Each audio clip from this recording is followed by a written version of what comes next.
I think we have completed growth and we have started reproduction. हाँ कि ना? Yes. Yes, sir.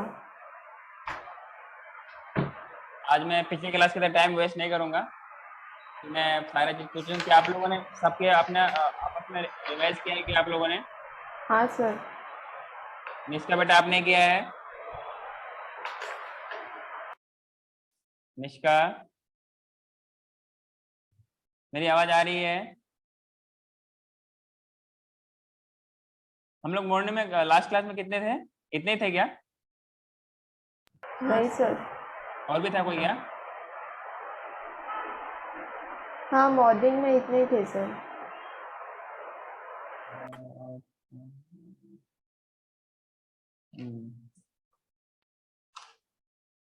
So next हम लोगों ने रिप्रोडक्शन शुरू किया था। क्या ये डिफाइनिंग प्रॉपर्टीज है कि नहीं है? तो बेसिकली बिफोर के रिप्रोडक्शन क्या होता है, क्या आप में से मुझे कोई एक्सप्लेन कर सकता है कि ग्रोथ डिफाइनिंग प्रॉपर्टीज है कि नहीं?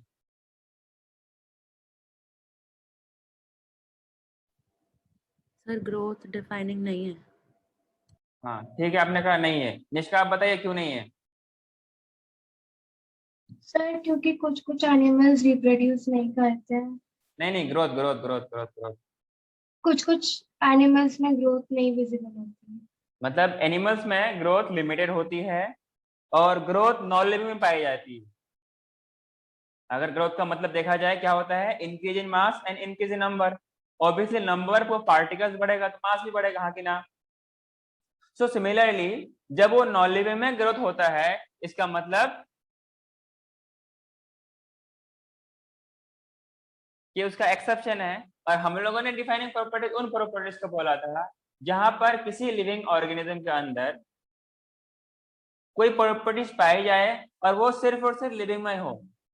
कोई प्रॉपर्टी जो कि सिर्फ और सिर्फ लिविंग में पाई जाती हो और इसका कोई एक्सेप्शन ना हो, कोई यूनिवर्स के लिविंग ऑर्गेनिज्म के अंदर ये एप्लीकेबल हो, उसी को हम लोग क्या बोलते हैं? डिफाइनिंग प्रॉपर्टीज बोलते हैं। लेकिन जब यहाँ पे हम लोगों ने देखा, सैंड ड्यून्स के बारे में बात किया, माउंटेन्स के बारे में बात किया, बोल्डर्स के बारे में बात किया, और इस तरीके से डस्ट का डिपोजिशन के बारे में बात किया, या फिर स्ट्रेटिफिकेशन के बारे में बात किया। आप लोग इकोलॉजी में पढ़ेंगे स्ट्रेटिफिकेशन, ठीक है ना? कि जो आपके रिवर या फिर समुद्र के जो बॉटम मोस्ट पार्ट होती है, उसमें जो एक लेयर डिपोजिट होते होते फाइनली एक वो, मान लो कोई रिवर है, अब उसमें क्या है कि डस्ट डिपोजिट होते होते वो एक टेरेस्ट्रियल लैंड बन जाता है जहाँ पे इकोसिस्टम की डेवलपमेंट होती है। वहां पे आप लोग इसे पढ़ोगे कि किस तरीके से एक रिवर इकोसिस्टम किस तरीके से एक टेरेस्ट्रियल इकोसिस्टम में कन्वर्ट होती है। तो इस तरीके से वहां पर भी तो डिपोजिशन हो रहा है। इसलिए हम लोग बोलेंगे क्या कि ग्रोथ नॉन लिविंग में पाई जाती है, इसलिए हम लोग इसको डिफाइनिंग प्रॉपर्टीज नहीं लेंगे। हम लोगों ने एक पॉइंट लिखा था रिप्रोडक्शन में कि रिप्रोडक्शन क्या होती है? The process through which generation through which species continue their generation, हाँ कि ना? तो इसका हम लोगों ने डेफिनेशन क्या लिखा था? Production of new individual offspring और प्रोजेनिस। ये तीनों टर्म हम लोग एक ही चीज के लिए यूज करते हैं, मतलब बच्चा, चाहे माइक्रोब्स का हो या फिर हायर ऑर्गेनिज्म का हो। कुछ ऑर्गेनिज्म ऐसे होते हैं जो असेक्सुअल मोड पे रिप्रोड्यूस करते हैं, मतलब जो अपने जैसे ही पेरेंट जैसे ही identical clones identical copies produce करते हैं, हाँ कि ना? कुछ ऐसे होते हैं जो थोड़ा बहुत वेरिएशन ले आते हैं, जैसे हायर प्लांट्स एंड एनिमल्स, हाँ कि ना? कुछ ऐसे होते हैं जिनके पास दोनों होता है, और कुछ ऐसे होते हैं जिनके पास स्पोर की फॉर्मेशन होती है, हाँ कि ना? जैसे क्या है ब्रेड मोल्ड, जैसे क्या है राइजोपस, जैसे क्या है पेनिसिलियम, हाँ कि ना? इन सब में क्या होता है, इनके बॉडी के पोर्स में क्या होती है, छोटे छोटे दाने होते हैं कुछ। अच्छा, स्पोर दो तरीके का फॉर्मेशन हो सकता है। स्पोर क्या है, छोटे छोटे सेल्स होते हैं जो कि इनके अंदर के सेल से डिफरेंशिएट होकर बनते हैं। कुछ इनके सरफेस के बाहर बन सकते, मतलब दो टाइप का फॉर्मेशन होता है, चाहे तो वो किसी स्ट्रक्चर के अंदर बने, जो स्ट्रक्चर के अंदर बने उसको हम लोग बोलते हैं एंडोस्पोर। तो आप लोग जब आगे पढ़ोगे प्लांट किंगडम वगैरह या फिर बायोलॉजिकल क्लास जब हम लोग में पढ़ाएंगे, तो वहां पे आपको मालूम चलेगा कुछ एक्सोस्पोर होते हैं, कुछ एंडोस्पोर होते हैं। तो आपसे नीट में सवाल बन सकता है कि कौन which of the following are the example of exospore या एंडोस्पोर, हाँ कि ना। सो अगर उनके बॉडी के सरफेस पे अगर आउटर सरफेस पे का फॉर्मेशन हो रहा है तो उसको हम लोग क्या बोलेंगे, एक्सोस्पोर। अगर अंदर बन रहा है तो क्या बोलेंगे, एंडोस्पोर। एंडोस्पोर। बात समझ में आ रही है क्या निष्का? Yes, sir. हाँ, और आप लोगों का बुक्स वगैरह आ गया है, स्टडी मटेरियल आ गया है, आप लोग आकर के ले लें, ठीक है ना। और दूसरी बात क्या, आप लोगों ने सबने एनसीईआरटी ले लिया? Yes Yes, sir. sir. हाँ सर। कौन नहीं लिया है? सबने ले लिया? पार्वती आपने लिया? Yes sir. निष्का? हाँ sir. रोची? Yes sir.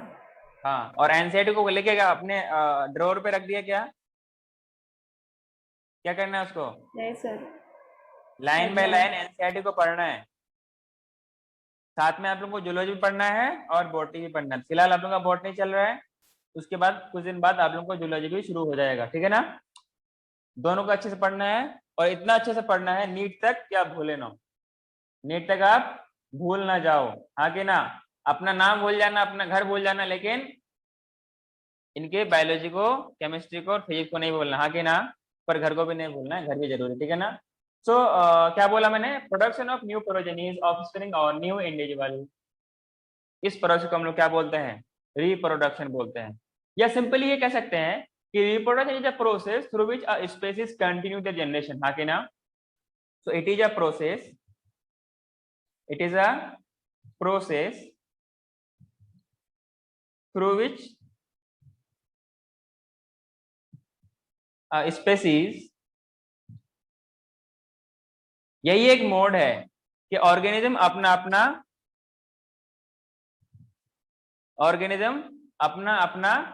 इस जनरेशन को कंटिन्यू कर सके, थ्रू विच स्पेसीज, इसमें लिखो थ्रू विच स्पेसीज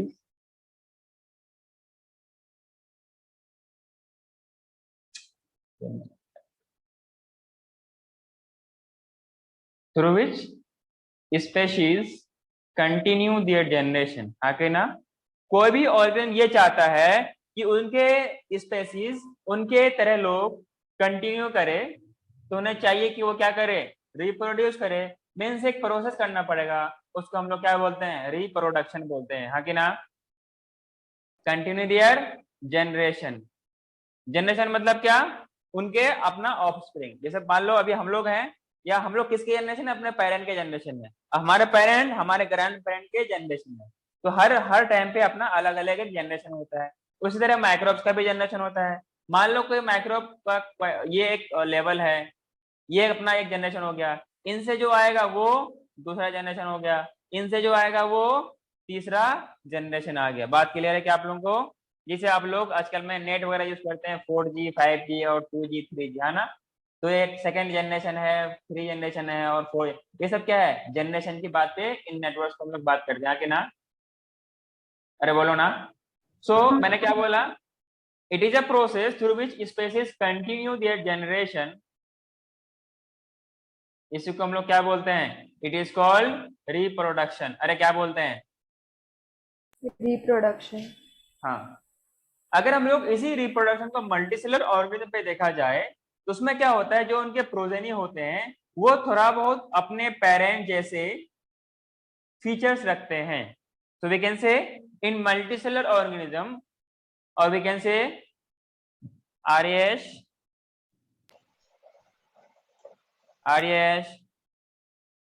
आपका नेटवर्क ठीक है?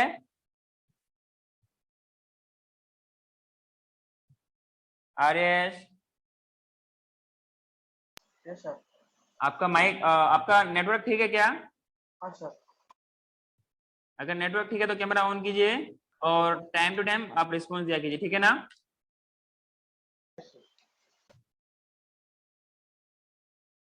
हाँ, तो मैंने क्या बोला कि इन मल्टीसेलुलर ऑर्गेनिज्म और इन हायर ऑर्गेनिज्म जहां पे सेक्सुअल मोड ऑफ रिप्रोडक्शन होता है, वहां पर क्या होगा, प्रोजेनी जो होंगे उनके पास जो कुछ फीचर्स होगा वो बिल्कुल वैसे ही होगा, थोड़ा बहुत मतलब कि थोड़ा बहुत सिमिलर होगा पेरेंट्स के तरह, और उसमें क्या होगा, कुछ वेरिएशन भी आएगी, हाँ कि ना?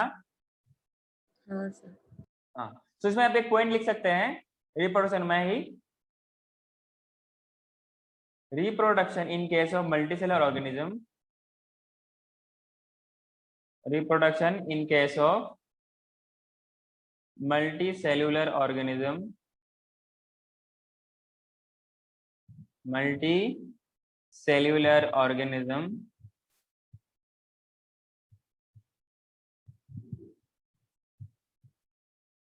is production of progeny. Progeny का मतलब क्या होता है? ऑफस्प्रिंग। possessing features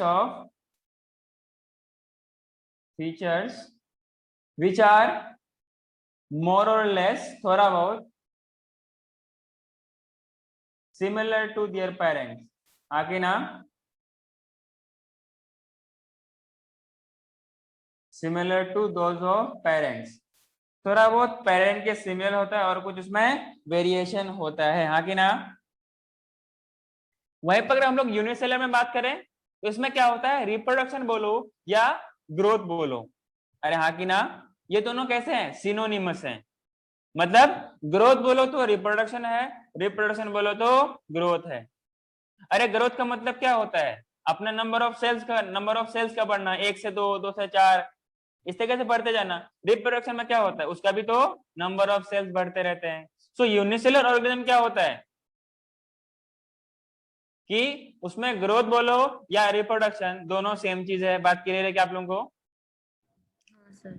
वहीं पर हम लोग मल्टीसेलुलर की बात करें, एक बात समझ में आ रही है कि सर ने बताया कि जो ग्रोथ होती है वो सेल का नंबर बढ़ने से होती है, मास बढ़ने से होती है। क्या ऐसा होता है कि जैसे सेल मल्टीसेलुलर ऑर्गेनिज्म में जैसे नंबर ऑफ सेल्स बढ़ते हैं, क्या वैसे ही रिप्रोडक्शन में भी होता है क्या? इसमें तो एक इंडिविजुअल, एक नया ऑर्गेनिज्म का फॉर्मेशन होता है ना। तो मालूम चला कि ऐसा नहीं होता है कि जैसे नंबर ऑफ सेल्स बढ़ते हैं वैसे ही रिप्रोडक्शन होता है इन केस ऑफ मल्टीसेलुलर ऑर्गेनिज्म, हाँ कि ना?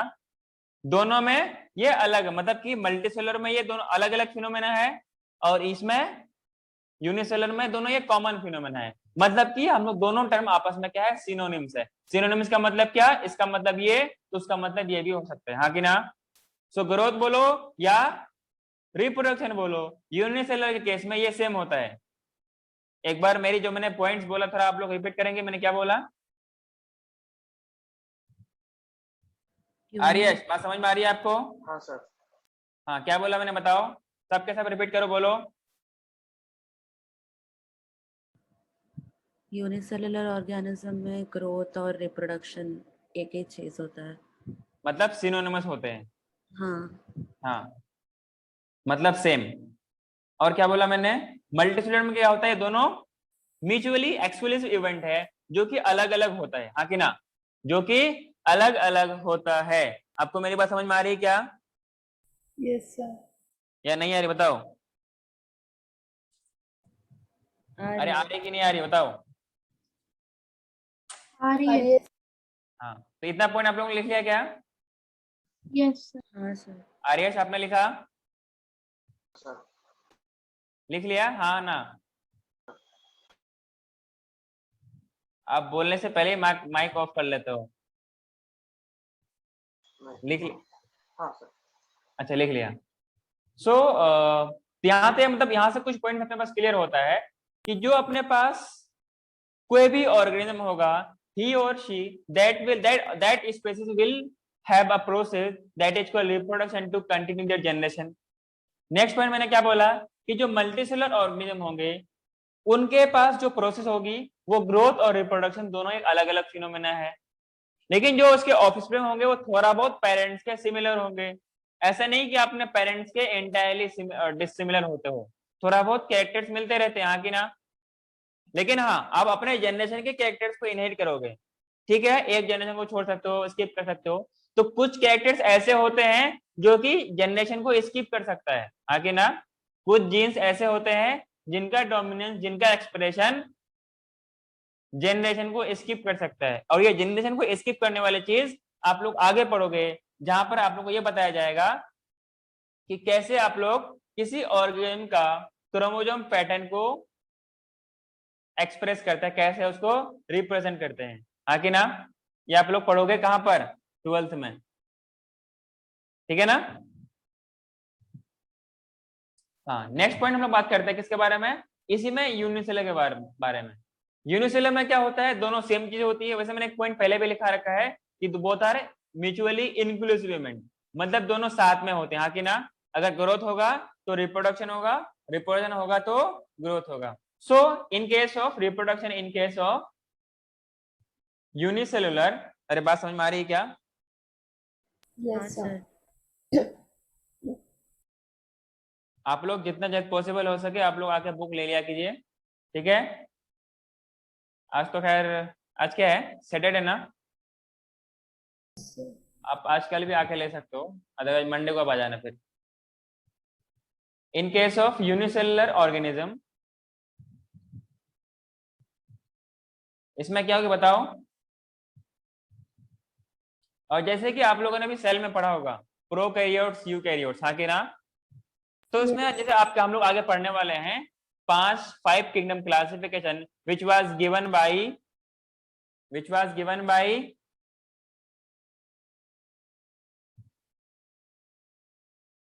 बोलो ना, अरे बोलो ना, कौन दिया था 5 किंगडम क्लासिफिकेशन? 9th में तो पढ़ा होगा ना आप लोगों ने? विटेकर। हाँ, आर.एच. विटेकर, ठीक है ना? उसमें क्या है कि जो पहला वाला किंगडम है इसको हम लोग याद रखते हैं MPFPA। क्या मतलब?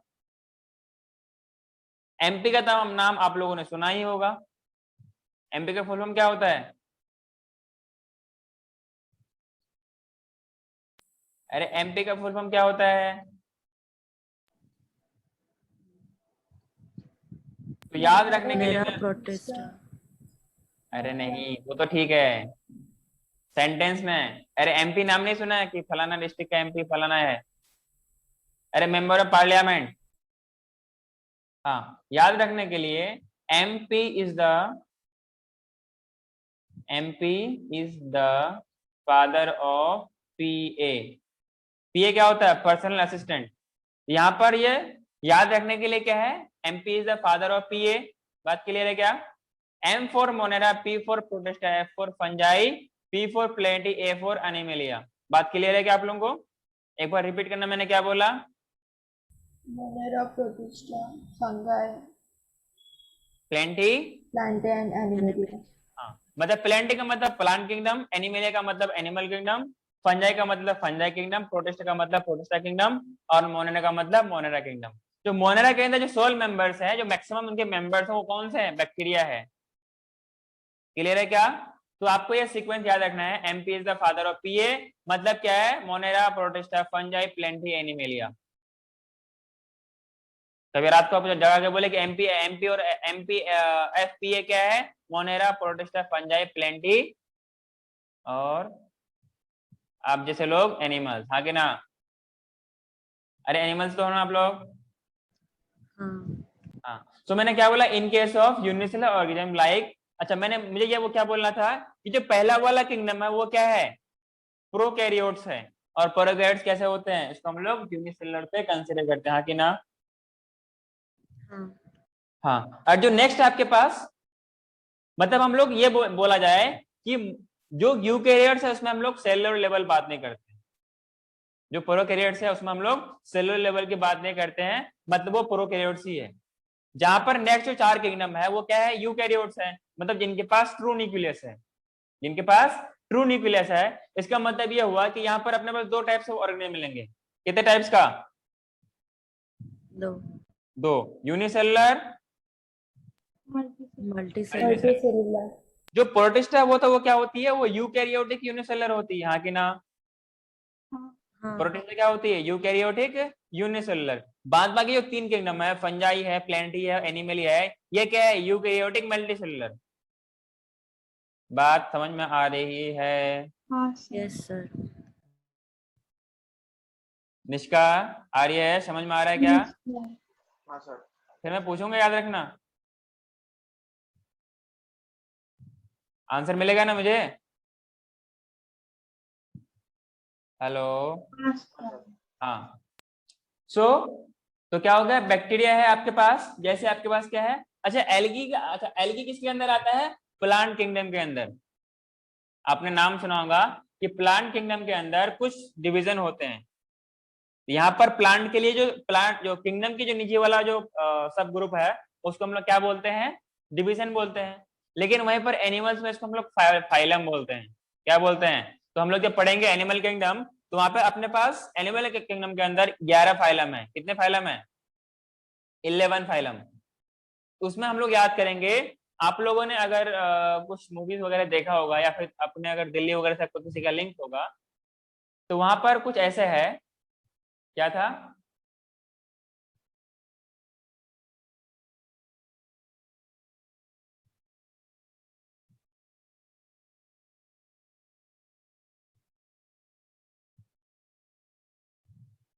चार तीन सात चार 11, हाँ।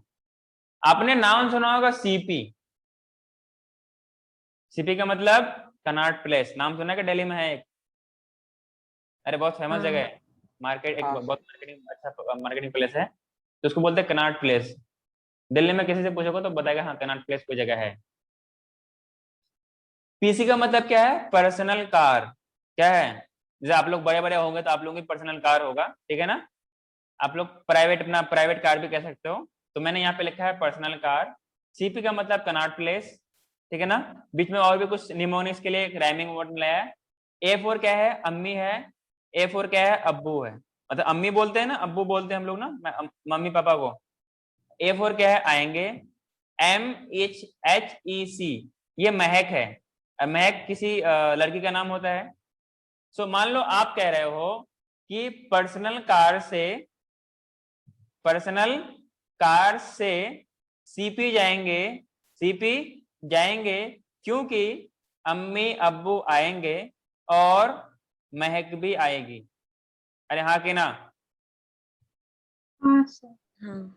इसका मतलब क्या है? Porifera, Coelenterata, Cnidaria, Platyhelminthes, Aschelminthes, Annelida, Arthropoda, Mollusca, Hemichordata, Echinodermata, Chordata.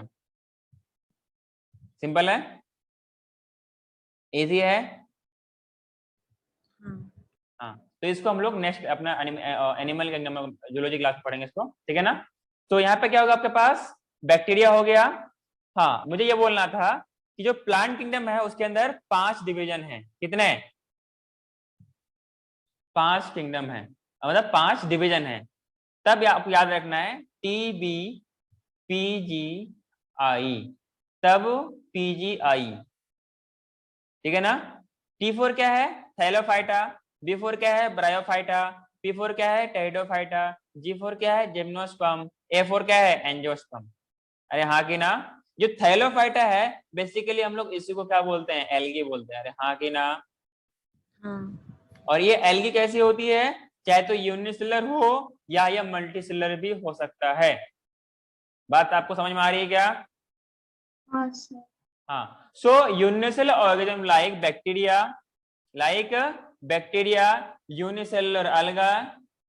अच्छा, एल्गा का सिंगुलर, एल्गी का सिंगुलर क्या है? एल्गा। एल्गा। स्पेलिंग सेम या अलग अलग? ई नहीं होता। यूनिसेलुलर एल्गी, और वी कैन से अमीबा। ये सब क्या है? अमीबा। और कुछ क्या है? ये अपना नंबर इंक्रीज करता है with the help of cell division या with the help of reproduction. हाँ कि ना? हाँ। So we can say in case of reproduction, in case of unicellular organism like bacteria, unicellular alga या अमीबा, वैसे unicellular organism बहुत सारी है, तो सब में ऐसा ही होता है। बात क्लियर है क्या? Is increase in number. जैसे यहाँ पर रिप्रोडक्शन है, यहाँ पर भी सेम चीज है। तो reproduction in case of unicellular organism like bacteria, unicellular alga, amoeba is increase in number, हाँ कि ना?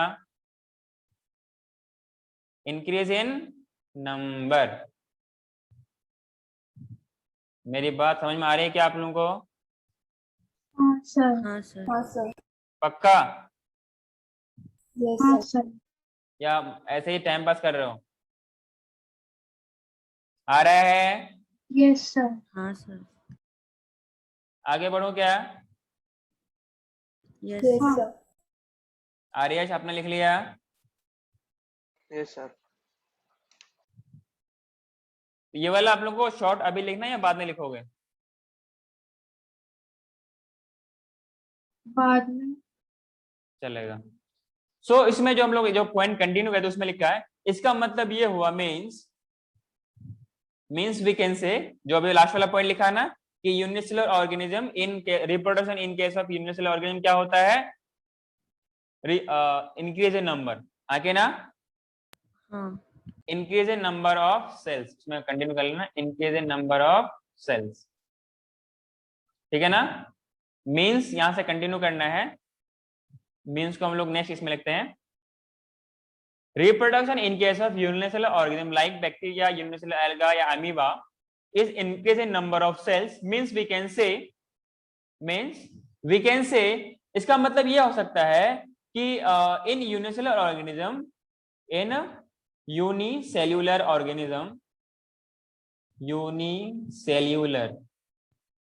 कौन सा लर? यूनिसेल्युलर ऑर्गेनिज्म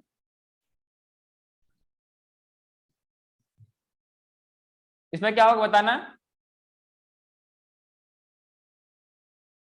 जो आपके पास ग्रोथ है और रिप्रोडक्शन वो कैसा है? एंटोनिम्स में आते हैं ना? नहीं। कैसे आते हैं? हाँ, they are synonymous. Reproduction are synonymous, हाँ कि ना? हाँ सर। आर सिनोनिमस, अरे हाँ कि ना? और वी कैन से सेम और सेम, इसलिए हम लोगों ने एक पॉइंट बहुत पहले लिखा था पिछले क्लास में कि they are mutually inclusive event, हाँ कि ना? हाँ। हाँ सर। एक फैक्ट है कि there is no non living object जिसमें रिप्रोडक्शन होती है, क्या बोलेंगे? Reproduction is not found in reproduction is not found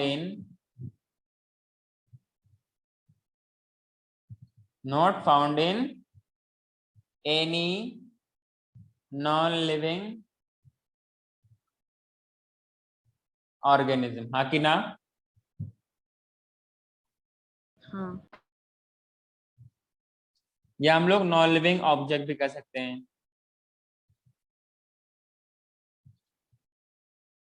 लेकिन हाँ एक बात है, but there are many living organism, जैसे कि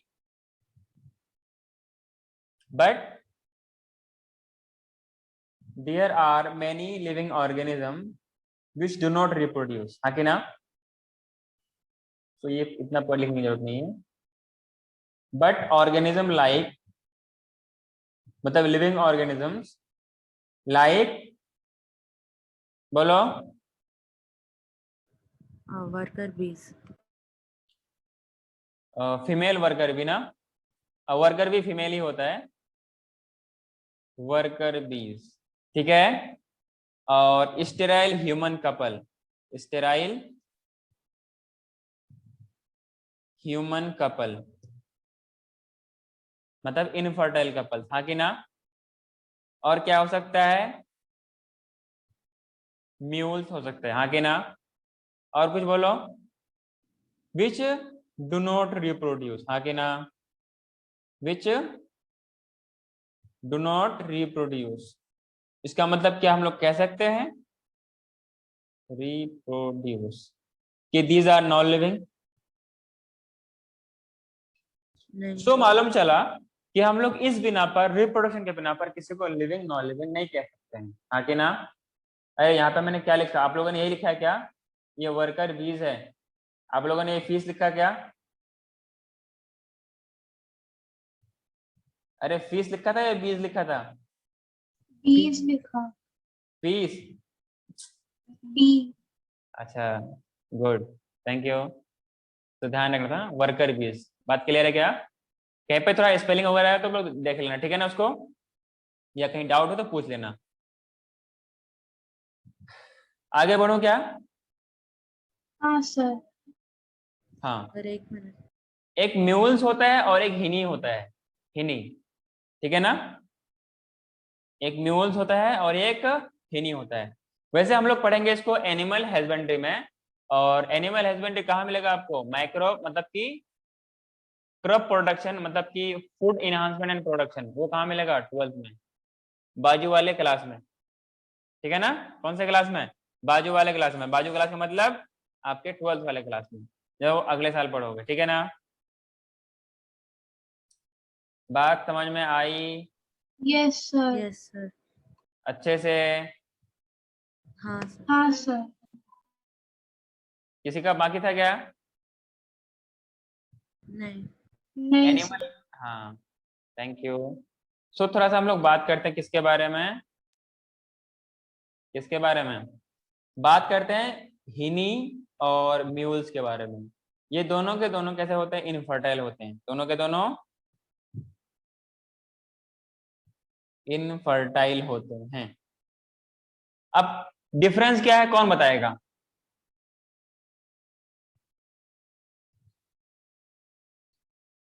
बोलो ना।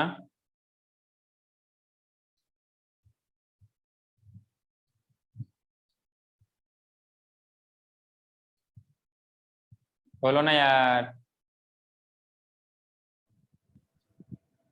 हिनी म्यूल में डोंकी मेल होता है और हॉर्स फीमेल होता है।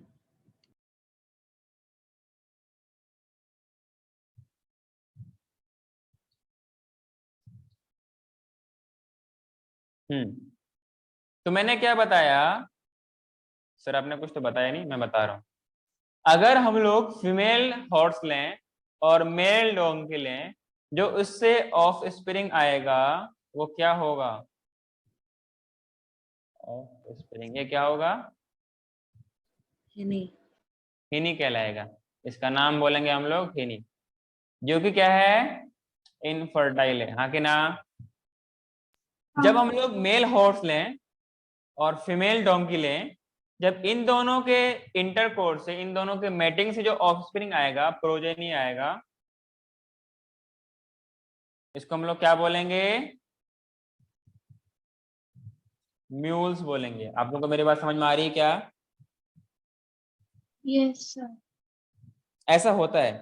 लेकिन देखो, स्पेसीज हम लोग उसको बोलते हैं ना कि जो आपस में इंटरब्रीड कराया जाए और फर्टाइल और विएबल ऑफस्प्रिंग प्रोड्यूस करे, उसी को हम लोग क्या बोलते हैं? स्पेसीज बोलते हैं। आपको स्पेसीज का एक अच्छा सा डेफिनेशन क्लास 8 के साइंस में मिलेगा।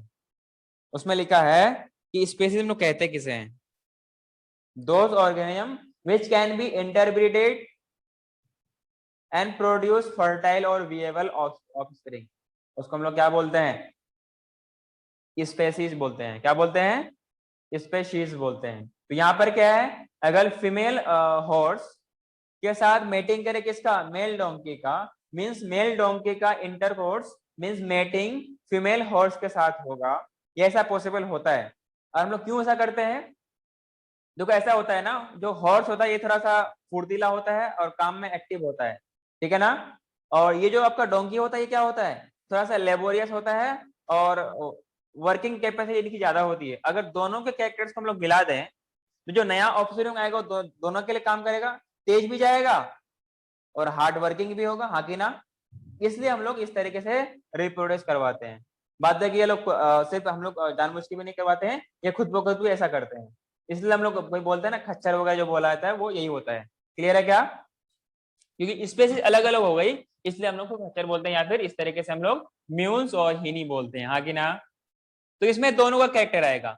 नेक्स्ट केस में क्या है? डोंकी फीमेल है, इनके साथ मेट करा है किसका? मेल हॉर्स का। तो जो इससे आएगा उसको बोलेंगे progeny, that is the mules. और ये कैसे होंगे? Both are infertile. कैसे होंगे? इनफर्टाइल। अरे कौन सा टाइल? Infertile. Fertile. फर्टाइल। मतलब they are not able to produce offspring अगर उसके साथ इंटरकोर्स किया जाए, इनफर्टाइल, मतलब आपस में उन लोगों का इंटरकोर्स कराया जाए तो, मेटिंग कराया जाए तो कोई ऑफस्प्रिंग प्रोड्यूस होगा नहीं, क्योंकि वो कैसा है, इनफर्टाइल है। बाद देखिए कुछ ह्यूमंस होते हैं जो कि उसका कंडीशन ऐसा होता है, देखो इनफर्टिलिटी के लिए अलग अलग कंडीशन हो सकती है, इनफर्टिलिटी के लिए अलग अलग कंडीशन हो सकती है। पहला कंडीशन क्या है कि उसके अंदर मेल या फीमेल के अंदर गैमेट्स की प्रोडक्शन होता ही नहीं है। दूसरा कंडीशन क्या है कि गैमेट तो प्रोड्यूस हो रहे हैं पर वो इस लायक नहीं हो कि वो फर्टिलाइज कर सके, हाँ कि ना। स्पर्म का प्रोडक्शन तो हो रहा है पर वो that sperm is not able to fertilise the egg. इसके लिए हमें एक प्रॉपर एक अच्छा स्पर्म चाहिए होता है। जब हम आप लोग 12th में पढ़ेंगे ह्यूमन रिप्रोडक्शन, तो वहां पे आप लोगों को बताया जाएगा कि स्पर्म जो होते हैं उनको हम लोग 40% और 60% की रेशियो में बात करते हैं, हाँ कि ना। 40% ऑफ स्पर्म जितने इजैकुलेशन के दौरान प्रोड्यूस होगा, इजैकुलेशन के दौरान फीमेल जेनिटल ट्रैक्ट में, फीमेल वजाइना में जो उसको पुट किया जाएगा, उसको इंसर्ट किया जाएगा, उसको ड्यूरिंग इंटरकोर्स जो उसको रिलीज किया जाएगा, वो 40% स्पर्म कैसा होना चाहिए, एक normal shape and normal size का होना चाहिए। क्लियर है क्या? जिनमें से 60% को एक विगरस, एक ताबड़तोड़ मूवमेंट करने वाली फिनोमेना होनी चाहिए, ताकि वो फेलोपियन ट्यूब तक with the help of vagina and travel करते हुए, यूट्रस को ट्रेवल करते हुए, पार करते हुए एग तक पहुंच सके। क्योंकि एग कहां मिलेगा उसको, फेलोपियन ट्यूब में मिलेगा, ठीक है ना। ये सर हम लोग वहां पे पढ़ेंगे, ठीक है ना। अब वहां पे millions of, couple of millions of sperm होते हैं और उसमें से कोई एक ही फर्टिलाइज करता है। इसके लिए हम लोग एक थ्योरी यूज करते हैं, उसको क्या बोलते हैं, चार्ल्स डार्विन ने दिया था, ये बोला था कि principle is the survival of the fittest, और इसको आप लोग इवोल्यूशन में पढ़ेंगे। Principle is the survival of the fittest कहने का मतलब ये है कि इतने बड़े कंपटीशन में मिलियंस ऑफ स्पर्म है, वहां पे कोई एक ही कामयाब हो पाता है। जैसे मार्केट में होती है ना, बहुत सारे बिजनेसमैन होते हैं, बहुत सारे दुकानदार होते हैं, बहुत सारे शॉपकीपर होते हैं, लेकिन सबके सब कामयाब नहीं हो पाते हैं। कुछ लोग दुकान खोलते हैं फिर कुछ टाइम बाद वो बंद कर देते हैं, क्यों कि वो उस मार्केट पे चल नहीं पाता है। क्लियर है क्या? तो उसको मार्केट में चलने के लिए वो पूरा का पूरा हाव भाव, पूरा का पूरा मार्केट को उसको नॉलेज होना चाहिए और पूरा प्राइस वगैरह उसको अच्छे से मेंटेन करना पड़ेगा, तब जाके वो कामयाब हो पाएगा। मेरी बात आप लोगों को समझ में नहीं आई? आई। अच्छे से आ गई? सो considering these factors we cannot say, considering these factor, so considering these factor, these points, reproduction can be taken as na, Cannot be taken. cannot be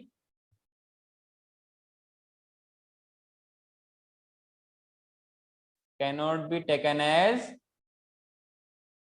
cannot be taken as defining properties, defining properties of living organism. ये बात अलग है कि किसी non living में ये नहीं होता है। प्लस क्या, एक्सेप्शंस में। हाँ, कि किसी में ये अप्लाई नहीं हो रही ना, कुछ में नहीं हो, इसका एक्सेप्शन है। लेकिन ये सिर्फ और सिर्फ हाँ लिविंग का कैरेक्टरिस्टिक फीचर्स है, ये पॉइंट आप लिख सकते हैं। But it is the characteristic features of living organism, it is the, अगर लिविंग ऑर्गेनिज्म रिप्रोड्यूस करेगा, मतलब कि अगर अपना प्रोजेक्ट नहीं बढ़ाएगा तो वो इसी प्रोसेस को बढ़ाएगा, but it is the characteristic features of living organism, हाँ कि ना। Characteristic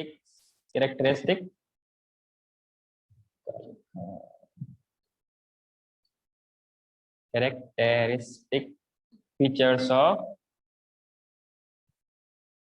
living organism. क्या आज ये पॉइंट सब, ये सब खत्म हो पाएगा क्या यार? लिविंग ऑर्गेनिज्म क्लियर है क्या?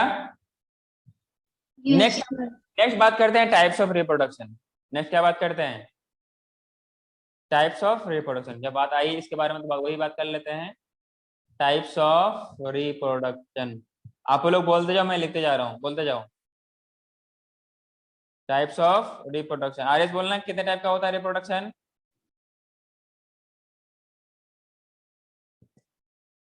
अरे बोलो यार। Yes, sir. हाँ सर, बोलिए ना।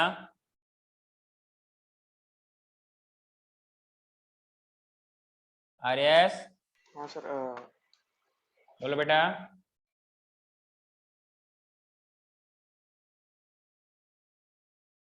नहीं मालूम, चलो कोई नहीं। आप लोगों को किसी को मालूम है? निष्का बोलिए, बोलिए बेटा। asexual and sexual reproduction. Good. अच्छा, वेजिटेटिव को हम लोग क्या अलग से बात करेंगे या फिर किसी के अंदर आएगा? तो पहला इसमें आप लोग लिखिए असेक्सुअल रिप्रोडक्शन। असेक्सुअल रिप्रोडक्शन, ठीक है ना? ये दो टाइप के होते हैं, सेक्सुअल और असेक्सुअल, हाँ कि ना? The type of reproduction in which only one parent is evolved with or without the involvement of gamete, हाँ कि ना? लेकिन इसमें फर्टिलाइजेशन नहीं होती। हाँ सर, कुछ बोलने का? नहीं बोलो सर। ना। हाँ, reproduction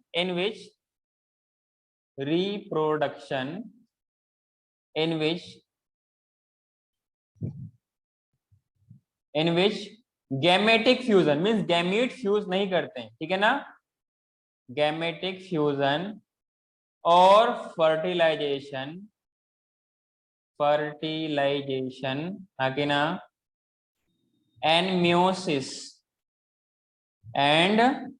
meiosis are not involve,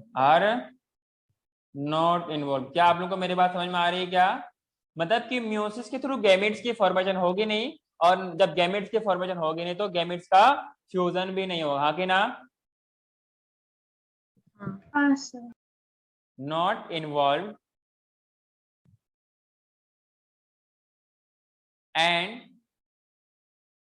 only one parent is involved, only one parent is involved, इसलिए ये असेक्सुअल है। इस पार्टिसिपेट बोलो या इन्वॉल्व, बात बराबर है।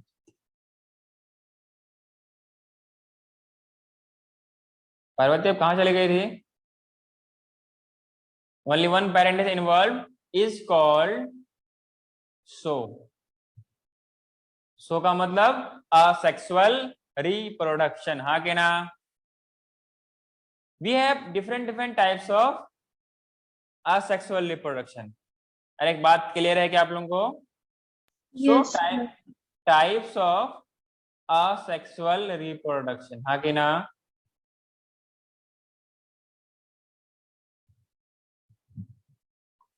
जैसे क्या है? फ्रेगमेंटेशन है, असेक्सुअल स्पोर्स है, बर्डिंग है, ट्रू रिजनरेशन है। ये सब के सब क्या है? Vegetative reproduction. ये सब के सब क्या है? असेक्सुअल रिप्रोडक्शन का मोड है, हाँ कि ना? हाँ। अरे बोलो यार, निष्का समझ में आ रहा है क्या? रोची, पार्वती, Yes, sir. हाँ सर। आर्यस। Yes, sir. हाँ, इसमें हम लोग पहला बात करते हैं। कौन सा बात करते हैं? First one. पहला क्या आपके पास? By asexual spore, asexual spores. ये किस में होती है? एल्गी में होती है, हाँ कि ना? इन एल्गी। और बोलो फंजाई। इन सब में क्या होता है? स्पोर्स का फॉर्मेशन होता है। और जैसे ही स्पोर्स क्या होती है? ये अनफेवरेबल कंडीशन में प्रोड्यूस होता है। जैसे ही फेवरेबल कंडीशन आता है, इनके जो स्ट्रक्चर है वो बस्ट करते हैं और सारे के सारे स्पोर्स रिलीज कर जाता है। All the spores are release in the surrounding with the help of different mode, चाहे एयर हो, वाटर हो, या फिर कोई और मोड हो सकता है। क्या आप लोगों को मेरी बात समझ में आ रही है? हाँ सर। यार मजाक कर रहे हो आप लोग, समझ में नहीं आ रहा आप लोगों को? सर आ आ रहा रहा है। है सर। पक्का? हाँ सर। अभी आपसे पूछा जाए कि स्पोर की फॉर्मेशन किसमें किसमें होती है, तो फिलहाल के लिए किसमें होती है? असेक्सुअल स्पोर किसमें होगी? algae and हेलिक्स और fungi. फंजाई में। फंजाई का सिंगुलर क्या होता है? फंगस। फंगस। बी कॉन्फिडेंट, जो पता है कॉन्फिडेंट पता होना चाहिए, ठीक है ना? अच्छा, एक फंगस का एग्जांपल दोगे क्या आप लोग?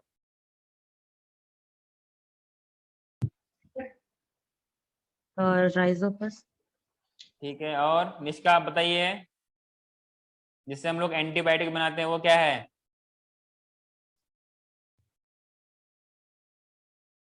नहीं मालूम? Alexander Alexander Fleming? नहीं, अच्छा एलेक्जेंडर फ्लेमिंग तो था। हाँ,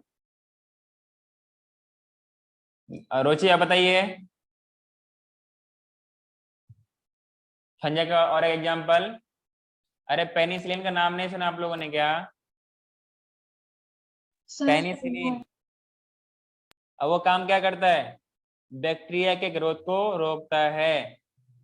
ये अलेक्जेंडर फ्लेमिंग ने तो बताया था ना। कहाँ से? पेनिसिलियम से। और पेनिसिलियम क्या है? एक फंगस है, हाँ कि ना? अरे बोलो ना। हाँ, सो इतना आप लोगों ने लिख लिया क्या? Yes sir. नेक्स्ट होता है बर्डिंग। नेक्स्ट क्या होता है? बर्डिंग। इसको आप लोग ऐसे कर लो ना, इसको ए कर लो, ठीक है? नेक्स्ट है बी। बी में क्या है? बाई बर्डिंग। बर्डिंग में क्या होता है? बॉडी के पार्ट्स का ही ग्रोथ होता है, फाइनली होते होते वो अपने जैसा एक ऑर्गेनिज्म बनाता है, फिर वहां से वो डी अटैच हो जाता है, हाँ कि ना? हाँ सो सर। बर्डिंग बर्डिंग किस में होता है? अभी आप लोगों ने 10th में जस्ट ही पढ़ के आए होंगे, अभी बताइए बर्डिंग किस में होता है? हाइड्रा का Hydra. नाम, का नाम, और एक बताइए। ईस्ट। ईस्ट। ईस्ट क्या है? यूनिसेलुलर है, मल्टीसेलुलर है, हाँ कि ना? जल्दी बताइए, क्या है? मल्टीसेलुलर है या यूनिसेलुलर है? जल्दी बोलो। By fragmentation.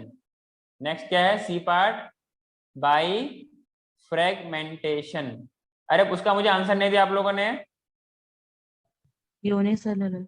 हाँ यूनिसेलुलर है, ईस्ट इज यूनिसेलुलर, और इसको हम लोग बेकर्स ईस्ट भी बोलते हैं।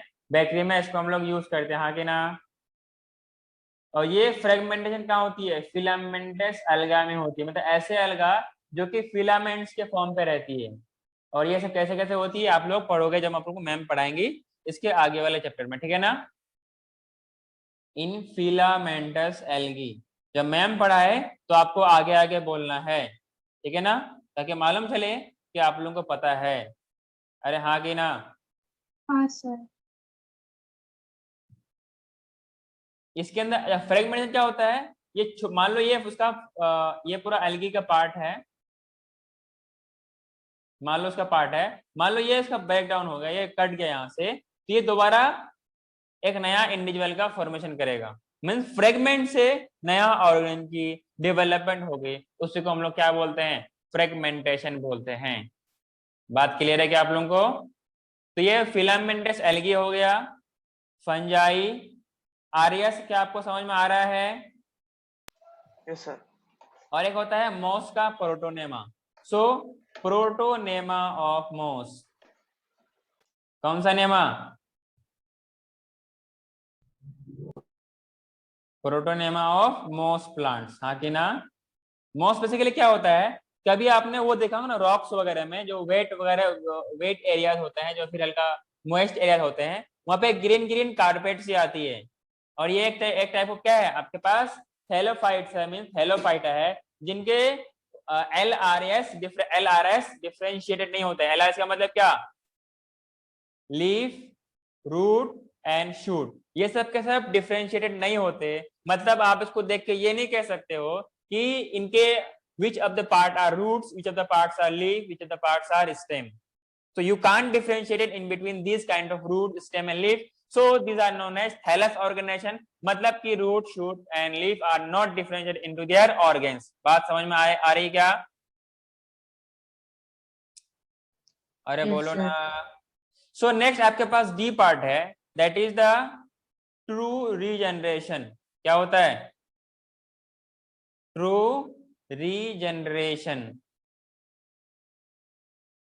मतलब क्या कि इनके टूटे हुए पार्ट से, फ्रेगमेंटेड पार्ट से नया जो लॉस्ट पार्ट है उसका डेवलपमेंट हो जाएगा। जैसे कि आपने नाम सुना है प्लेनेरिया। किसका नाम सुना है? प्लेनेरिया। तो मैक्सिमम कैपेसिटी जो प्लेनेरिया में मतलब कि जो रीजनरेशन पाई जाती है वो प्लेनेरिया में पाई जाती है। ये आपके एनसीईआरटी में लिखा हुआ भी है और ये नीट में सवाल पूछा गया है कि मैक्सिमम रीजनरेशन या ट्रू रीजनरेशन किस में पाई जाती है? किसमें? Planaria. प्लानेरिया। अरे कौन सा नेरिया? कौन सा नेरिया? Planaria. हाँ प्लेनेरिया। जोर से बोलो ताकि मेरा कान फट जाए। और जोर से बोलो आप लोग। Planaria. शर्मा मत किया। घर में पेरेंट्स है वो बोलेंगे कि क्यों इतना चिल्ला रहे हो।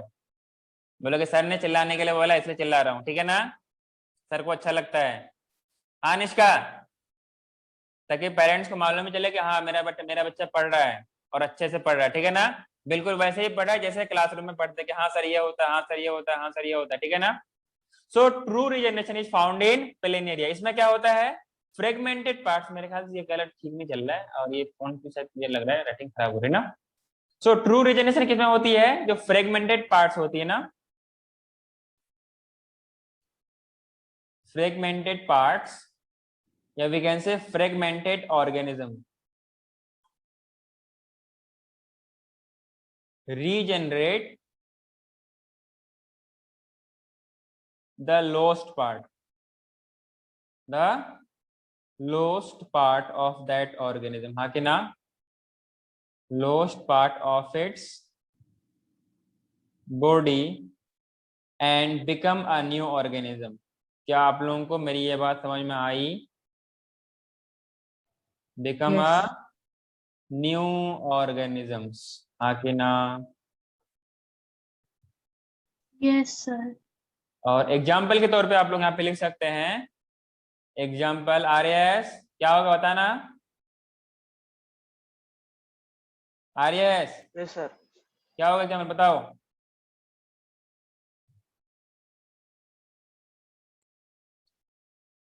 That is the planaria. अरे कौन सा नेरिया? Planaria. Planaria. In this there is true regeneration. और ये नीट में सवाल पूछा गया है। कहाँ पूछा गया है? ये नीट कब पूछा गया है? आई थिंक 19 में, आई थिंक 19 में पूछा गया क्वेश्चन, 1918 में। तो सवाल ऐसे ही पूछते हैं, एनसीईआरटी से पूछते हैं। आप लोगों को एक कुछ टाइम बाद एक वो मिलने वाला है एनसीआर, मतलब उसको बोलते हैं हम लोग क्या। देखो आप लोग ना जितना अच्छा इंटरेस्ट, जितना ज्यादा पढ़ाई में इंटरेस्ट दिखाओगे उतने अच्छे अच्छे आपको मटेरियल मिलेंगे ताकि और आप अच्छे बन सको, ठीक है ना? आप पूरे मॉड्यूल को अच्छे से कंप्लीट घोल के पी जाओ पूरे ताकि आपको सर से ज्यादा पता होना चाहिए कि सर मुझे ये भी पता है, सर मुझे ये भी पता है। तब फिर सर आपको नई चीज देंगे। पहले इनको जो है जो जो अभी जो करेंटली आया हुआ मॉड्यूल है उनको आप अच्छे से करो। एक मैं आप लोगों को दिखाऊं क्या? आप लोग का ये मॉड्यूल आया हुआ है, ये आप लोग का है जूलॉजी का डीपीपी। क्या है ये?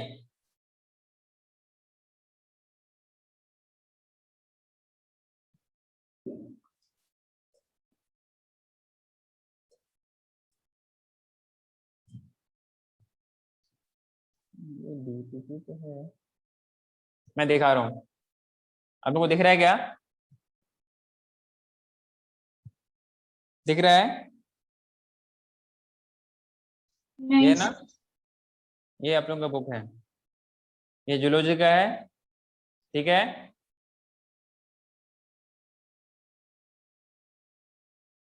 ये आप लोगों को मिलेगा, ठीक है ना? फोटो ले रही है आप रोची? Yes sir. आपने फोटो लिया? हाँ सर। आपको जब बुक ही मिलेगा तो फोटो लेके क्या फायदा? बुक मिलेगा ना, सेम बुक में जूलॉजी बॉटनी का सारा आप लोग का पूरा मॉडल आया हुआ है, तो आप लोग आगे ले लीजिएगा, ठीक है? जैसे टाइम मिले ना आप लोग सब नियर बाय हो, फिर दूर नेहरू से बाहर गए हो? सर मैं नेहरू से बाहर हूँ। सर मैं भी। तो कितना टाइम लगेगा आने में? आके ले लेना, फिर बुक पढ़ना भी तो है। हाँ सर, आज कल मैं ले लूँगी। हाँ, आके ले लेना। हाँ या फिर अगर कोई है ना, मतलब कैसा, अगर यहाँ पे कोई नीचे ऑफिस में कुछ ऐसा कुछ, मतलब आने से पहले कॉल कर लेना सर लोगों को, ठीक है? अरे बोलो ना यार। Yes so it is true regeneration fragmented, ये हो गया। तो ये सवाल नीट में पूछा गया, तो कुछ ध्यान रखना है, क्वेश्चन रिपीट भी होते हैं। तो मेरा आई मीन टू से कि आपको एनसीईआरटी का हर एक लाइन अच्छे से पता होना चाहिए। अच्छे से का मतलब अच्छे से, अच्छे से का मतलब बहुत अच्छे से। कैसा करोगे? टाइम टू टाइम हाँ आपको सर। रिवाइज भी करना है, टाइम टू टाइम रिवाइज भी करना है। तो नोट्स डाल के एक पॉइंट लिखो, रीजनरेशन। ये कौन सी अजूबा का नाम है ना? कौन सी अजूबा का नाम है कि रीजनरेशन होता क्या है? द प्रोसेस, ये सब मैं बार बार नहीं लिखाऊंगा ना, ये इंट्रोडक्शन है चैप्टर है, तो आपको सारा चीज यहीं पे, जो बेसिक चीज आपको यहाँ पे लर्न करना है। और वहां पे जब हम लोग कहीं और भी पढ़ेंगे या फिर मैम पढ़ाएंगे रीजनरेशन, तो वहां पे आपको फिर मैम इसका डिफिनेशन नहीं लिखाएंगे ना, तो आपको सारा इसका एप्लीकेशन आगे आपको यूज करना है। So the process in which only the lowest part, only the lowest part of, क्या बोला मैंने?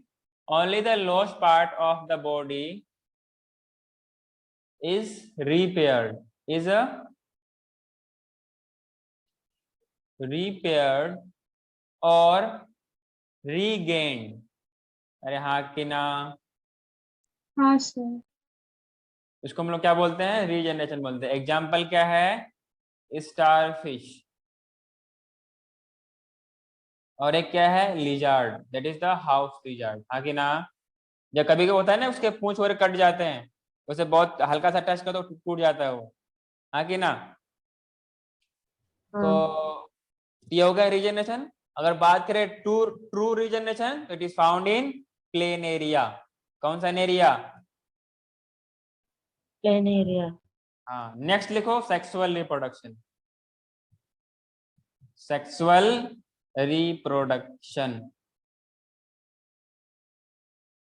तो आप लोगों को मोनेरा प्रोटिस्टा फंजाई के बारे में इधर ही 11th में मिल जाएगा, और जिम्नोस्पर्म का रिप्रोडक्शन आपको 12th में मिलेगा, और एनिमल का रिप्रोडक्शन आपको 12th में मिलेगा। कहाँ मिलेगा? 12th में। हाँ, 11th इतना अच्छा कर लो कि 12th आप लोगों को हलवा लगे। हलवा खाते हैं आप लोग ना?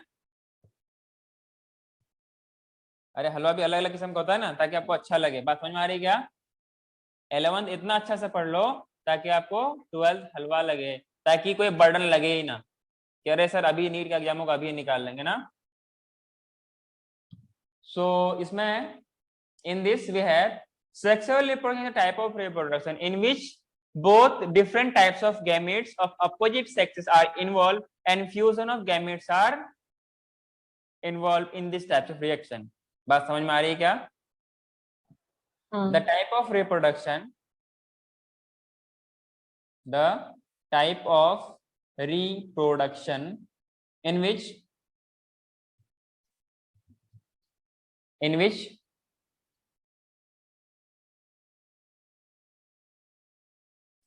male and female gamete of opposite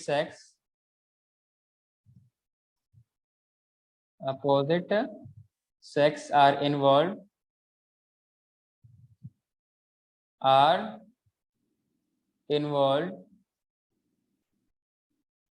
and आगे बढ़ो। सर एक मिनट। क्या हुआ? सर एक सेकंड, लास्ट लाइन में। The type of reproduction in which male and female gametes of opposite sexes are involved and fusion of gametes are occurring.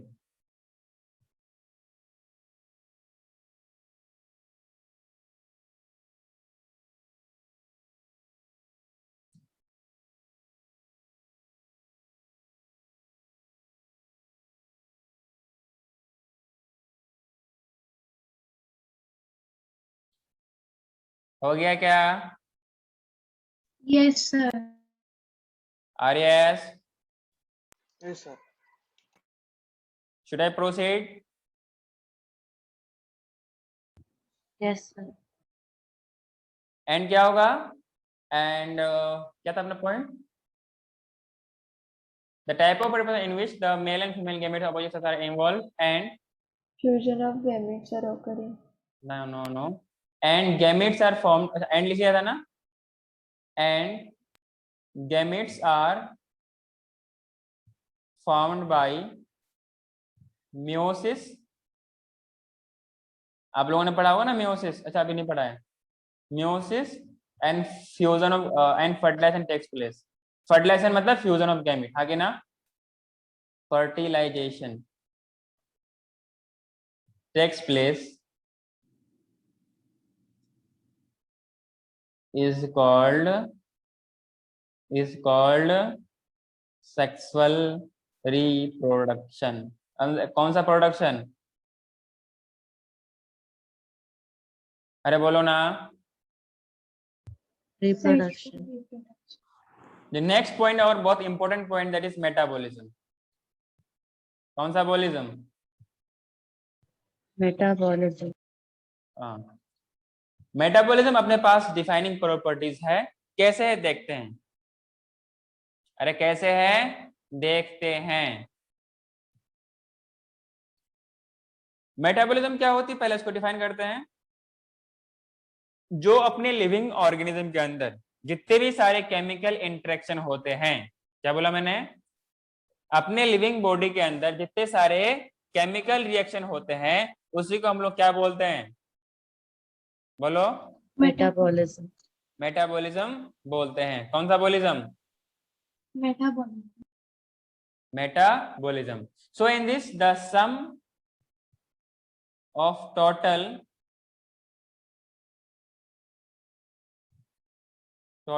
chemical reaction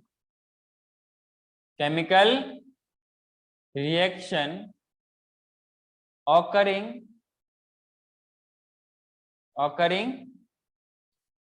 in a living body. अरे हाँ कि ना? is called metabolism. वैसे मैंने पहले भी बताया था आपको मेटाबॉलिज्म के बारे में, अब भी बता रहा हूं. ठीक है ना?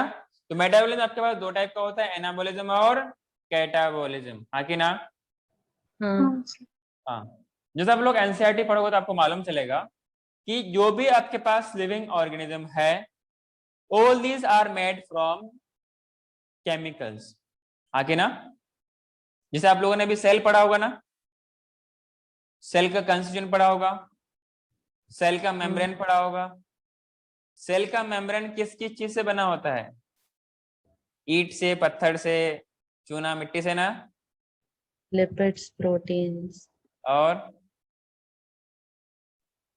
और enzymes भी. सेल मेम्ब्रेन में एंजाइम आएगा. Sir carbohydrate sir. हाँ. तो अगर आपके एनसीईआरटी में एक डेटा दिया हुआ है आरबीसी का सेल मेम्ब्रेन, आरबीसी का सेल मेम्ब्रेन, तो आरबीसी का सेल मेम्ब्रेन में कितना कितना रेशियो होता है? 50% प्रोटीन और 42% लिपिड. और बाकी 8% कार्बोहाइड्रेट. मतलब हम लोग एलपीसी बात याद करते हैं. LPC, lipids, protein, carbohydrate. अरे कौन सा पीसी? वो वाला पीसी नहीं जो आप लोग क्लास के लिए यूज करते हो. ये वो वाला पीसी है जो कि सेल मेम्ब्रेन में पाई जाती है. हाँ कि ना? हाँ. Lipids, protein and carbohydrate. तो क्या मालूम चलता है कि all the living organism are made from chemicals, ठीक है ना, all the living organism are made of chemicals, चाहे तो एक केमिकल्स छोटा हो सकता है या बड़ा हो सकता है। तो इसके लिए आपको केमिकल्स के बारे में एक चैप्टर है, नाम है बायोमोलिक्यूल। क्या, कौन सा मॉलिक्यूल? बायोमोलिक्यूल। और आई होप कि ये बायोमोलिक्यूल मैं ही आप लोगों को पढ़ाऊंगा, ठीक है। तो हम लोग आगे पढ़ेंगे, पहले हम लोग बात करेंगे टिश्यू वगैरह, फिर एनिमल किंगडम, फिर हम लोग आएंगे, देखते हैं कौन सा हम लोग शुरू करते हैं। सो केमिकल्स, चाहे तो वो स्मॉल, इट में बी स्मॉल, इट में बी बिग, और ये अलग अलग क्लासेस से भी बिलोंग करते हैं। मॉलिक्यूल्स के भी अलग अलग क्लासेस होते हैं, अलग अलग फंक्शनल ग्रुप होते हैं, हाँ कि ना। जैसे आप लोग केमिस्ट्री पे मोल कंसेप्ट पढ़ रहे हैं, तो आगे जब आप लोग ऑर्गेनिक आप लोगों का शुरू होगा तो वहां मालूम चलेगा ये अलग अलग टाइप्स के होते हैं। क्लियर है क्या? इनकी साइज अलग अलग होती है, इनके फंक्शन अलग अलग होते हैं, और ये क्या होता है, कंटिन्यूअसली एक से बनते रहते हैं, हाँ कि ना। मान लो कहीं पर कोई मॉलिक्यूल ए है, ये कोई बी है, ये कोई सी है, ये इस तरीके से बनते रहते हैं, कभी रुकते नहीं है, कभी रुकते नहीं हैं, मतलब ये इक्विलिब्रियम पे नहीं होगा, हाँ कि ना। अरे बोलो ना। हाँ। मतलब कॉन्स्टेंटली बनते हैं, कॉन्स्टेंटली टूटते हैं। So these are being constantly made and change into other biomolecules. तो अपने पास बायोमोलिक्यूल्स दो टाइप्स के होते हैं, एक होते हैं मैक्रो, एक होता है माइक्रो। एक होता है मैक्रो, एक होता है माइक्रो। मैक्रो मतलब लार्ज वाला मॉलिक्यूल। इनके लिए लार्ज और स्मॉल को डिफरेंशिएट करने के लिए एक हम लोग रेफरेंस लेते हैं, एक डेटा लेते हैं। ये हम लोग 11th के बायोमोलिक्यूल्स में पढ़ेंगे। कुछ हम लोग वेट लेते हैं और इनको अलग तरीके से इसको हम लोग समझते हैं, ठीक है ना। तो यहाँ पे हम लोग उतना जानेंगे नहीं, सिर्फ इतना जानेंगे कि living organism are made of chemicals, and chemicals में भी स्मॉल और केमिकल जो आपका बायोमोलिक्यूल्स है, ये छोटा हो सकता है, बड़ा हो सकता है, किसी भी क्लास, किसी भी साइज का हो सकता है, और ये इसका फंक्शन भी अलग अलग हो सकता है। ये कॉन्स्टेंटली बनते हैं, कॉन्स्टेंटली टूटते रहते हैं, अदर मॉलिक्यूल्स का फॉर्मेशन होता रहता है। क्लियर है क्या? सो जो आपके पास ये जो कन्वर्जन है, अच्छा मैंने जो इतने कुछ सेकंड में जो पॉइंट्स बोला, क्या आप लोगों के भेजे में गया? हाँ हाँ सर। सर। सबके में गया कि नहीं? निष्का, हाँ आ रही सर। है? आपका कैमरा बंद है?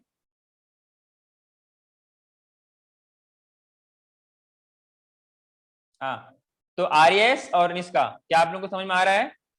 हाँ सर। हाँ सर। जो मैंने, देखो सिर्फ मुझे हाँ हाँ नहीं चाहिए, मैं फिर पूछता भी हूँ। मैं थोड़ा एक टिपिकल सा टीचर हूँ, जो मैं क्लास में पूछता हूँ और बाद में पूछता हूँ, और मुझे बोलवाना अच्छा लगता है ताकि मेरे स्टूडेंट्स बोलते रहे। क्लियर है क्या? और यही बोलना आपको मेन एग्जाम में काम है। अच्छा सर के साथ डिस्कशन हो रहा था, सर ने ये सवाल पूछा था, तो अच्छा इसका आंसर ये हुआ था। सो डिस्कशन से ना कंसेप्ट क्लियर होती है, बोलने से अपने अंदर की आत्मविश्वास, सेल्फ कॉन्फिडेंस बढ़ता है, और आपको आंसर देने की क्वालिटी बढ़ती है। जैसे आप टीचर को क्वेश्चन का आंसर दे सकते हो ना, वैसे ही जब आप एग्जाम में बैठोगे तो वहां पर भी आप खुद से सवाल पूछोगे, अच्छा ये है इसका क्या होगा, तो मन ही मन से पूछोगे, और मन ही मन आपका दिमाग आपको आंसर देगा, अच्छा इसका आंसर ये है, ठीक है। तो दिस आर द फंडास, इसलिए हम लोग क्लास में बच्चों को बुलवाते हैं, हाँ कि ना। जितना बोलोगे, जो जितना बोलेगा उतना ही फायदा होगा। हाँ, ज्यादा नहीं बोलना है, थोड़ा सा लिमिट में रहकर बोलना है, लेकिन फिलहाल आप लोग बोलना शुरू करो, ठीक है ना। तो मैंने बोला ये जो केमिकल्स का कन्वर्जन है, क्या बोला मैंने, ये जो केमिकल का कन्वर्जन है, the conversion are chemical reaction, इसी को हम लोग क्या बोलते हैं, मेटाबॉलिक रिएक्शन बोलते हैं। क्या बोलते हैं? मेटाबॉलिक रिएक्शन बोलते हैं। जहां पर we have thousands of metabolic reaction which are occurring simultaneously inside the living organism। मतलब कि बिल्कुल वैसे ही जैसे कि आप लोग अपने रोड वगैरह में या अपने आसपास के एरिया में, आजू बाजू एरिया में ट्रैफिक चलती है, यहाँ पे ट्रैफिक जाम होती है, लेकिन अपने बॉडी में क्या होती है, मॉलिक्यूलर ट्रैफिक होती है। लेकिन ये इस तरीके से वेल मैनर पे ऑर्गेनाइज्ड है कि कभी भी ट्रैफिक जाम नहीं हुआ, कभी भी ट्रैफिक जाम नहीं होता है। जहां पर ऐसा होगा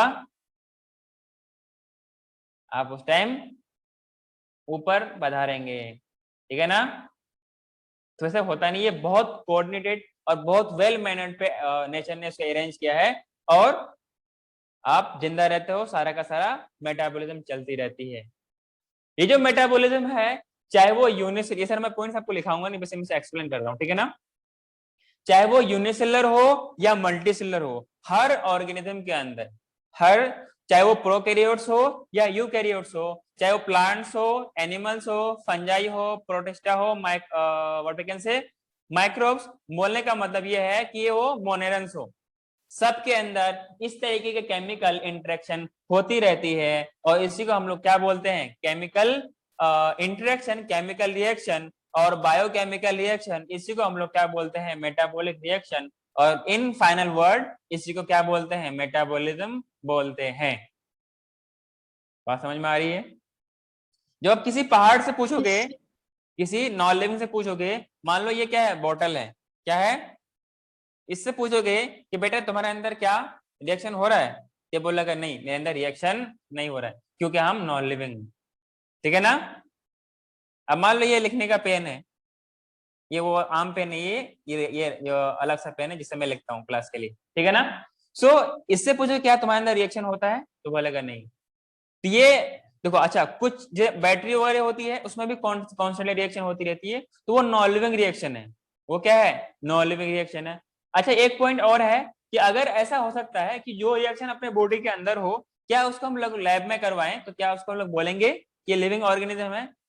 ये बात सही है कि जो अपने बॉडी के अंदर होता है, इसको हम लोग बाहर के मीडियम पे न्यूट्रिएंट मीडियम दे करके एक जो इन्वायरमेंट अपने अंदर है वही सेम इन्वायरमेंट अपने लैब में प्रोवाइड करके ऐसे रिएक्शन तो करवा तो सकते हैं, लेकिन रिएक्शन तो वो लिविंग होगा, लिविंग वो जो सिस्टम है वो लिविंग नहीं होगा। बात समझ में आ रही है। सो देयर इज पॉसिबिलिटी कि वो लिविंग रिएक्शन हो, लेकिन लिविंग ऑर्गेनिज्म नहीं होता। हम लोग किसकी बात कर रहे हैं, लिविंग ऑर्गेनिज्म के बारे में। किसके बारे में बात कर रहे हैं, लिविंग ऑर्गेनिज्म के बारे में। क्या आरएस और निष्का, आप लोग को मेरी बात समझ में आ रही है। हाँ सर। हाँ, so we can say non living object can exhibit metabolism, and metabolism can be demonstrated outside the body, cell free medium, cell free system, but those reactions are living reaction but they are not living organism। हाँ कि ना। हाँ। अरे समझ में नहीं है आप लोगों को, आया सर। अच्छे से आया। हाँ सर। जब आप लोग घर में रिवाइज करोगे तो एनसीईआरटी के जब आप लोग पैराग्राफ पढ़ोगे रिप्रोडक्शन का और मेटाबॉलिज्म का, आपको और अच्छे से क्लियर कट समझ में आएगी। अच्छा सर ने क्या बोला था, मैं एनसीईआरटी के हर एक लाइन आपको एक्सप्लेन कर रहा हूँ, शायद आप लोगों को मालूम नहीं चल रहा हो, लेकिन मेरे जुबान से जो भी कुछ निकल रहे हैं वो एनसीईआरटी के लाइन निकल रहे हैं, और कुछ अपना इजी लैंग्वेज जो मैं अपने लैंग्वेज पे आपको समझ सकता हूँ, वो करा सकता हूँ, वो मैं दे रहा हूँ, ठीक है ना। अपन लोग बार बार एनसीईआरटी क्यों बोलते हैं, क्योंकि एनसीईआरटी अपने लिए बहुत जरूरी है। खाना तो भूल जाना पर एनसीईआरटी को मत भूलना, ठीक है ना। लेकिन खाना भी नहीं भूलना, क्योंकि खाना से एनर्जी मिलेगा और एनर्जी आपको पढ़ाई के लिए बहुत जरूरी है। अरे बात समझ में आ रही है क्या। खाना भी नहीं भूलना है और एनसीईआरटी को भी नहीं भूलना है, अपना नाम भी नहीं भूलना है। कैसा ना कि सर ने आपका नाम पूछा, अपना नाम पता ही नहीं है आपको, ठीक है ना। सो हम लोग कहाँ पर थे, मेटाबॉलिज्म का डेफिनेशन लिख लिया। इस तरीके से ए से बी, बी से सी, ये कॉन्स्टेंटली बनते हैं, कॉन्स्टेंटली टूटते रहते हैं, कभी किसी एक स्टेप पे रुकते नहीं है। बात क्लियर है आप लोगों को क्या।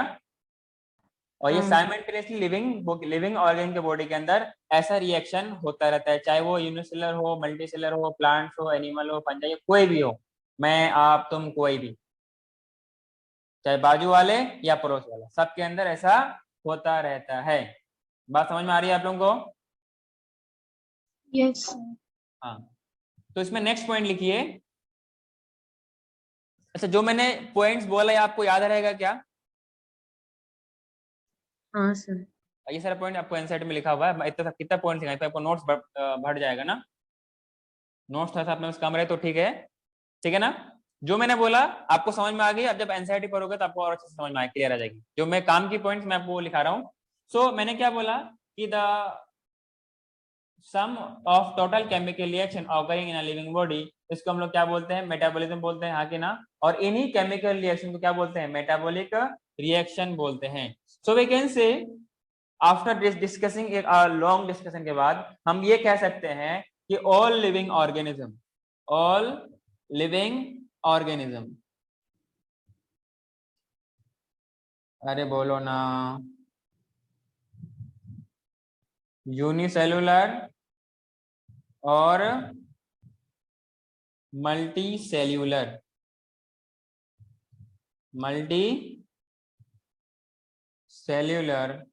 exhibit metabolism. बात समझ में आई क्या? हाँ अरे नहीं आई। And Sir, I. No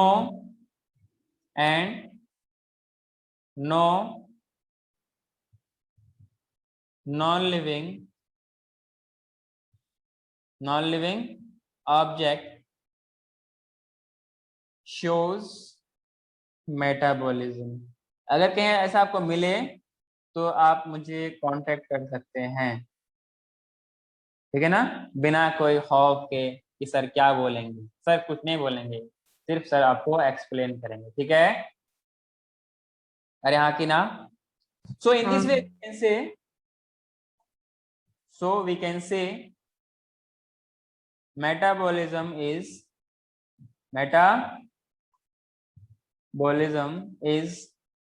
defining properties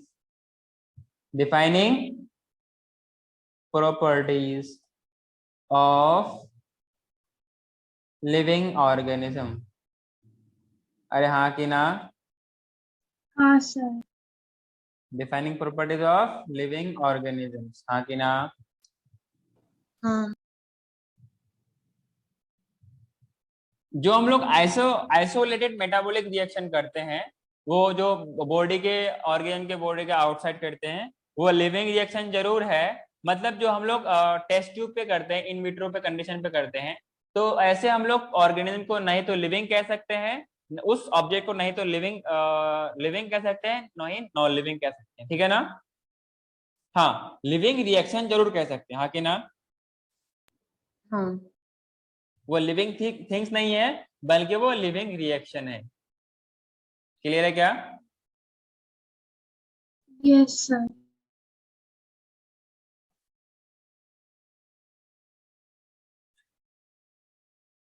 and it has no any exception. सो एक पॉइंट आप लोग इसमें और ऐड कर सकते हैं कि all organs are made, what we can say, all organs are made of small और big chemicals and these chemicals perform 1000 type of interaction. अब मैंने कभी पिछले क्लास में बताया था आप लोगों को कि नियरली 5000 टाइप ऑफ इंटरेक्शन अपने बॉडी में होता है, बोलो ना। हाँ अरे सर। बोलो तो एक पॉइंट आप लोग इसमें और ऐड कर सकते हैं कि ऑल ऑर्गेनिज्म, मैं सोचा था कि आज मैं पूरा कंप्लीट कर दूंगा यार, आज नहीं हो पाएगा।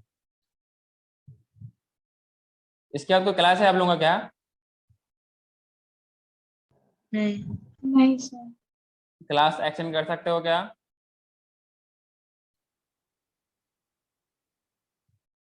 क्लास एक्सटेंड कर सकते हो? आप लोगों की शक्ल में ऐसे ही 12 बज गए, ये सर 1.5 घंटा काफी है। हाँ जी, all organism are made of small और बिग केमिकल्स, हाँ कि ना।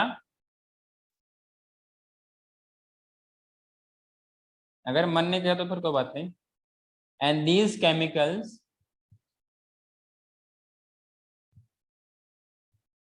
Perform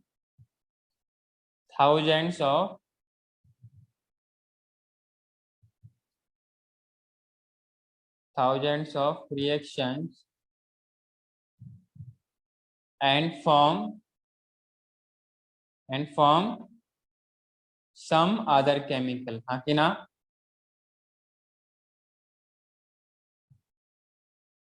and also in the bodies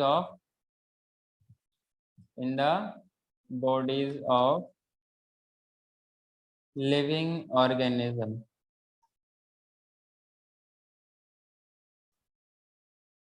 क्या मेरी बात समझ में आ रही है? सो all plants, animals animals, fungi, microbes exhibit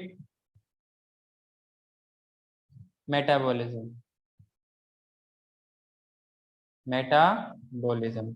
unicellular हो, मल्टीसेलुलर हो, प्रोकैरियोट्स हो, यूकैरियोट्स हो। बात समझ में आ रही है? अरे बात समझ में आ रही है आप लोगों को? हाँ सर। झूठ तो नहीं बोल रहे हो? नहीं सर। हाँ, झूठ ना बोलना, झूठ बोले सर वायरस में होता है क्या? वायरस लिविंग नहीं है। लिविंग कब है? जब आपको इन्फेक्शन करेगा। मान लो कोरोना क्या है? नॉन लिविंग है। जैसे आपको इन्फेक्ट किया, आई होप कि ऐसा ना हो, तो क्या होगा? वो लिविंग हो जाएगा।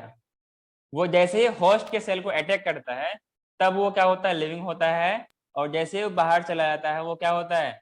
नॉन लिविंग होता है। क्योंकि जब उसका प्रूफ देखा गया ना, तो इसको हम लोग क्रिस्टल के फॉर्म पे कर सकते हैं, मतलब क्रिस्टलाइज सॉलिड के फॉर्म में इसको कर सकते हैं। लिविंग के अंदर ये प्रॉपर्टी नहीं होती कि हम लोग क्रिस्टल के फॉर्म में कर सकते हैं। हाँ कि ना? So this is the connecting link between living and non living. नहीं तो ये लिविंग है, नहीं तो ये नॉन लिविंग है। हाँ कि ना? हाँ। राइनो वायरस से ऐसे बाहर लफंगों की तरह घूमता रहता है। जैसे अपने अंदर अटैक कर दिया तो लिविंग हो गया, जैसे अपने बॉडी के बाहर चला गया तो वो नॉन लिविंग हो गया। सो it is the either living not, neither living not non living. बात समझ में आई? कोई और डाउट हाँ। है? कोई और डाउट है तो बोलो। अरे डाउट है क्या? नहीं। अरे आर्यस बोलो। नहीं सर। नहीं सर। निष्का? नहीं सर। नेक्स्ट लिखो सेल्यूलर ऑर्गेनाइजेशन। कौन सा ऑर्गेनाइजेशन? Cellular cellular. ऑर्गेनाइजेशन। वैसे आप लोगों ने सेल के बारे में पढ़ा होगा, और मुझसे ज्यादा जानकारी आप लोगों को होगी। हाँ कि ना? अरे होगी कि नहीं होगी? मुझसे ज्यादा जानकारी आप लोगों का। अभी अभी आप लोगों ने सेल पढ़ा है। जो लोग पढ़ते हैं, ऐसा माना जाता है कि उनके टीचर से ज्यादा बच्चों को नॉलेज होती है। हाँ कि ना? कि टीचर तो बहुत पहले पढ़े हो चुके होते हैं ना, लेकिन बच्चे तो अभी पढ़ाई कर रहे होते हैं। इसलिए बोला जाता है बच्चों के पास टीचर से ज्यादा नॉलेज होती है। ऐसा है क्या? और होना चाहिए। अपन को कहीं एग्जाम नहीं निकालना है ना, आप लोगों को एग्जाम निकालना है, इसलिए आप लोगों को ज्यादा नॉलेज होनी चाहिए, क्योंकि एग्जाम में आप लोगों को बैठना होता है। हाँ कि ना? हाँ। सेलुलर ऑर्गेनाइजेशन, जैसा कि आप लोगों ने पढ़ा है, क्या पढ़ा है? Cell is the basic unit of life. हाँ कि ना? कैसे बेसिक यूनिट है, कैसे फंडामेंटल है, कैसे स्ट्रक्चरल है, कैसे फंक्शनल है? I think I do not need to be explain. I think आप सबको अंडरस्टूड होगा। किसी को कोई दिक्कत है तो बताओ इस पॉइंट से। Cell is the basic unit of life, is the basic unit of life. अच्छा ये बताओ यार, सेल से छोटा तो न्यूक्लियस भी होता है ना, इसको हम लोग बेसिक यूनिट क्यों नहीं बोले? Can any one of you explain me why nucleus is not the basic unit of life या फंडामेंटल यूनिट ऑफ लाइफ? क्योंकि न्यूक्लियस उससे भी छोटा है। पर न्यूक्लियस अपने आप से कोई फंक्शन परफॉर्म नहीं कर सकता। ओ, क्यों फंक्शन नहीं करता वो? जेनेटिक मटेरियल तो वही रखता है, सारा ऑर्डर तो वही देता है। पर पूरा ऑर्गेनाइजेशन का जरूरत होता है ना। तो आखिर उसके पास सारा कुछ है ना। अगर सेल के अंदर न्यूक्लियस नहीं तो फिर सेल क्या है? नथिंग। सर इंडिपेंडेंट लिविंग का केपेबल नहीं है। Good, that the point which I want to know. और कोई पॉइंट्स बताओ? निष्का और रोची और आर्यस बोलिए। आप लोग कुछ बोलिए, मुंह तो खोलिए। अरे कुछ तो बोलो, मुंह तो खोलो। ये सर।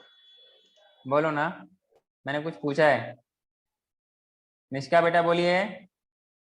अरे मैं पिटाई नहीं करता हूँ, बताइए, डरिए मत। हाँ जी, cell is the basic unit of life. इससे छोटा न्यूक्लियस होता है, न्यूक्लियस को हम लोगों ने क्यों नहीं बेसिक यूनिट ऑफ लाइफ बोला? स्मॉलेस्ट यूनिट क्यों नहीं बोला उसे?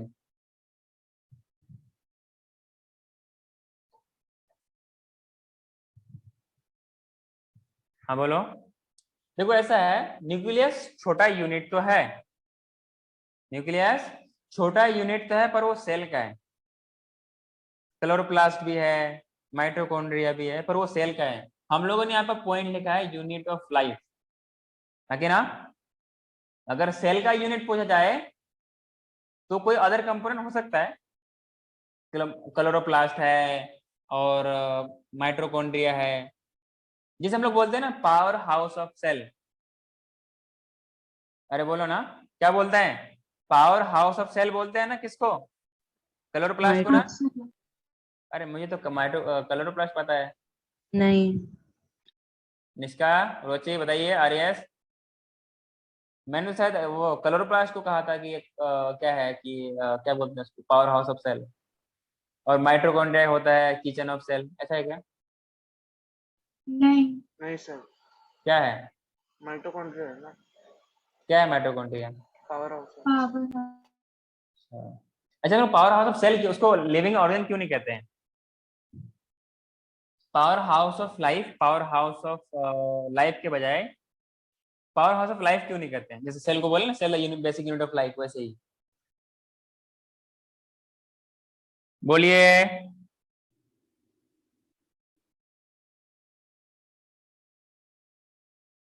विद्यार्थियों बोलो। अरे यार, सब के सब लोग खामोश रहोगे, सब के सब ने आपने क्या बोलते हैं वो कर रखा है ना, स्टीचिंग कर रखा है, सबने अपने होठों को बंद कर दिया। चलो वो नहीं, फेविक्विक ने चिपका दिया है। मैंने बोला पावर हाउस ऑफ सेल है, लाइफ क्यों नहीं? क्योंकि ना वो अपने, सिंपल सा जवाब, क्योंकि वो अपने सेल को सपोर्ट करते हैं, न कि इंटायर लिविंग ऑर्गेनिज्म को। वैसे किचन ऑफ सेल क्यों है? क्योंकि वो उस सेल के लिए खाना बनाते हैं, हाँ कि ना? हर सेल में अपना अपना क्या होता है, सेल ऑर्गेनेल्स होते हैं, हाँ कि ना? हाँ, और यहाँ पे cell basic unit of life क्यों है? कि सेल एक, चाहे किसी भी ऑर्गेनिज्म पे जाओ, मल्टी सेलुलर हो या यूनिसेलुलर हो, प्रोकैरियोट्स हो या यूकैरियोट्स हो, हर सेल अपना अपना एक इंडिपेंडेंट एग्जिस्टेंस कर सकता है। बात समझ में आ रही है? बात समझ में आ रही है? अपना अपना इंडिपेंडेंट एग्जिस्टेंस कर सकता है और उसका एक प्रॉपर फंक्शन है। हर सेल का अपना अपना कोऑर्डिनेटेड फंक्शन है। फंडामेंटल क्यों? कि छोटा है, बेसिक परफॉर्म को परफॉर्म करता है, बेसिक फंक्शन को परफॉर्म करता है। सो हम लोग सेल को क्या बोलते हैं? फंडामेंटल भी बोलते हैं, फंक्शनल भी बोलते हैं, एक प्रॉपर स्ट्रक्चर है। कभी आपने देखा है, ये तो कंप्लीट सेल हो गया, कभी आपने देखा है कि आधा सेल एग्जिस्ट करता है, 1/4 सेल एग्जिस्ट करता है? देखा है क्या? नहीं, 3/4 सेल एग्जिस्ट करता है, ऐसे देखा है क्या? So less than a complete structure of cell, nothing is existing, it doesn't mean anything. So a complete structure of a cell having proper function, proper structure and having fundamentalism, इसको हम लोग क्या बोलते हैं? Cell is the basic unit of life, हाँ कि ना? हाँ, ताकि आप लोगों को अच्छे से पता होगा, मैम ने पढ़ाया है आप लोगों को, हाँ कि ना? अरे बोलो ना। हाँ सर। सो आप किसी भी ऑर्गेनिज्म के पास जाओगे, भला कि वो एक लिविंग तो नहीं, यूनिसेलुलर हो, मल्टीसेलुलर हो, वो सबके सब ये बोले कि हाँ मेरे पास क्या है, सेल है, मेरा सेल के अंदर क्या है, कुछ ऑर्गेनिल्स है, कुछ नहीं तो कम से कम एक ऑर्गेनिल होगा ही होगा। ये अपना अपना इंडिपेंडेंट एग्जिस्टेंस के लिए रिस्पॉन्सिबल है। यूनिसेलुलर ऑर्गेनिज्म अपना इंडिपेंडेंट, अपनी जरूरत खुद अकेले पूरी कर लेता है। वहीं पर मल्टीसेलुलर में क्या होता है, इनको एक सिस्टम की जरूरत पड़ती है, एक ऑर्गेनाइजेशन की जरूरत पड़ती है, लेकिन उन सब के अंदर एक अपना अपना इंडिपेंडेंट एग्जिस्टेंस है। क्लियर है क्या? इसलिए हम लोग क्या बोलते हैं, cell is the basic unit of life. और इसी सेल के अंदर क्या होता है, साइटोप्लाज्म होता है, और उसी साइटोप्लाज्म में क्या होता है, मेटाबॉलिज्म होता है। अभी जस्ट पढ़ा ना मेटाबॉलिज्म। अगर आपका सेल के अंदर साइटोप्लाज्म है, मींस अगर वेट कंडीशन है, एक्वस कंपार्टमेंट है, एक्वस एनवायरनमेंट है, तो आपके अंदर रिएक्शन होता रहेगा, आप जिंदा रहेंगी, मतलब आपका सेल जिंदा रहेगा, आपका सेल जिंदा रहेगा, आपका टिश्यू जिंदा रहेगा, आपका ऑर्गन जिंदा रहेगा। अगर वो रहेगा तो आप भी जिंदा रहोगे। अगर सेल के अंदर एक्वस कंपार्टमेंट नहीं है, एक्वस एनवायरनमेंट नहीं है, इसका मतलब आप खत्म। इसीलिए बोलते हैं cytoplasm is the main arena of life. Arena मतलब क्या, लाइफ का वो मेन एक्टिविटी, मेन फंक्शन जो कि कहाँ होता है, साइटोप्लाज्म पे होता है। और उसी साइटोप्लाज्म पे क्या होता है, सारा का सारा केमिकल रिएक्शन होता है। सारा का सारा केमिकल रिएक्शन उसी साइटोप्लाज्म पे होता है। मेरी बात समझ में आई? हाँ। Yes. अरे आप लोगों को बातों में, आवाजों में जान एनर्जी ही नहीं। आप लोगों से तो 8 क्लास के बच्चों का एनर्जी है। वो लोग ऐसा बोलते हैं तो मेरा कान फट जाएगा 2 घंटे 3 घंटे पढ़ने के बावजूद भी। ठीक है, हम लोग 1.5 घंटे पढ़ के थक गए, वो लोग कल कल कितना 2.5 या 3 घंटे पढ़ा था। हाँ, so cell is the basic unit of life. And जब किसी भी सेल को देखोगे तो इसके अंदर ये प्रॉपर स्ट्रक्चर होगा, एक प्रॉपर फंक्शन होगा, जिसका प्रॉपर फंक्शन परफॉर्म करेगा। इसलिए हम लोग बोलते हैं किसी भी लिविंग के अंदर ये सेल एक बहुत जरूरी इंपॉर्टेंट, इसके बगैर जिनके पास ये होगा तो वो लिविंग होगा, जिनके पास नहीं होगा वो नॉन लिविंग होगा। बात क्लियर है क्या आप लोगों को? सो वी कैन से, जैसे कि आप लोगों ने सेल थ्योरी में पढ़ा है कि all living organism are composed of cell and product of cell, हाँ कि ना? क्या बात है, बड़ा मुस्कुरा रहे हो बेटा, कोई खास बात? नहीं सर। हाँ, all living organism, all living organism composed of cell, हाँ कि ना? अरे बोलो ना। हाँ sir. Some are made of single, some are made of single and, अच्छा इसी सिंगल को हम लोग क्या बोलते हैं? यूनिसेलुलर। ये तो बच्चों को पता है, आप तो खैर बड़े हो ना, बड़े हो छोटे हो? And some are and some are composed of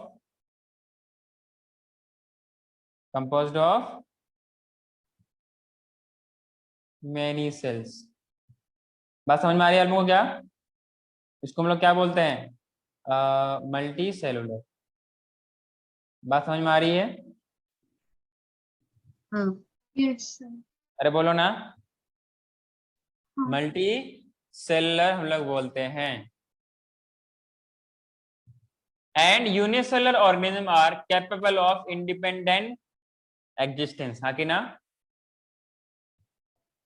हाँ। यूनिसेल्युलर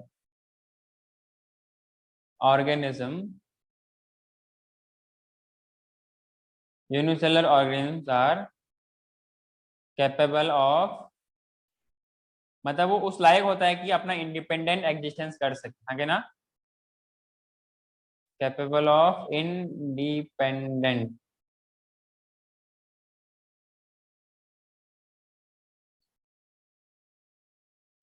कब तक क्लास में बताइए?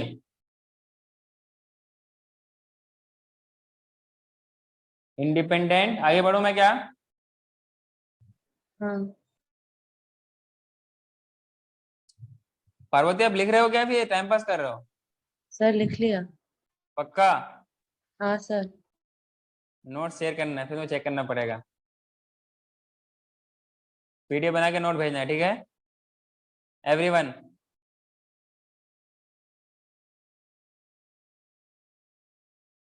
कब तक क्लास लेना बताइए, आगे बढ़ूं क्या मैं?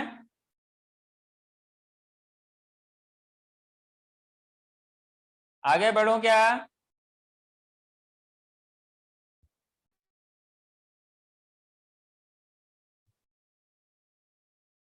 अरे ये पॉइंट तो कंप्लीट करना है, तो फिर बाद में बोलूंगा कि हाँ क्या क्लास आगे बढ़ना है नहीं बढ़ना है।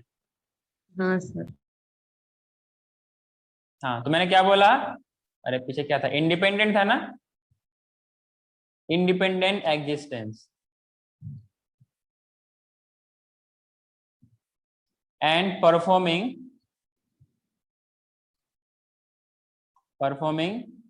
असेंशियल, जो जो जरूरत के फंक्शन है वो पूरा करें, असेंशियल फंक्शंस ऑफ लाइफ, आगे ना, फंक्शंस हाँ ऑफ लाइफ। नेक्स्ट पॉइंट इसमें ऐड करो आप लोग, anything less than, anything less than a complete structure, less than a complete structure of a cell does not ensure independent living, independent living. So, or you can say hence cell is the fundamental, कौन सा mental, fundamental structural and functional unit of life. कौन सा unit, Fundamental structure. functional unit of all living organism, all living organisms। बात समझ में आ रही है क्या आप लोगों को, आ रही है सब, बात समझ में आ रही है? हाँ सर। एग्जाम में अपने लैंग्वेज में आप लोग इसको बना के लिख सकते हैं क्या? हाँ सर। हाँ निष्का, लिख लेंगे आप? हाँ सर। सर 1 मिनट पीछे का स्लाइड दिखा सकते हैं?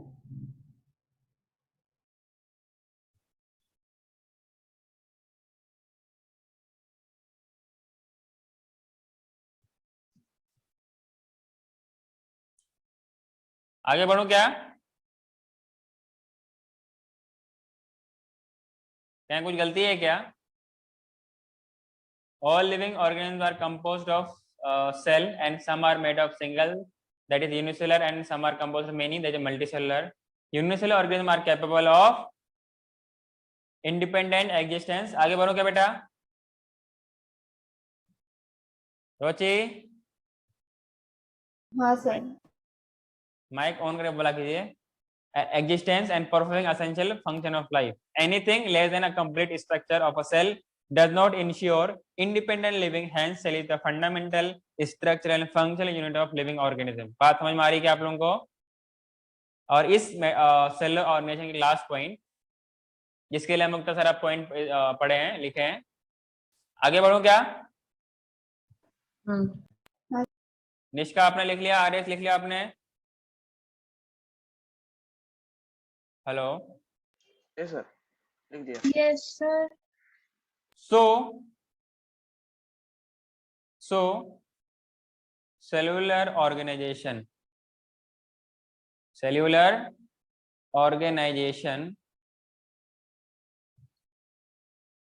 is prove that it is defining property of all living organism। हाँ कि ना?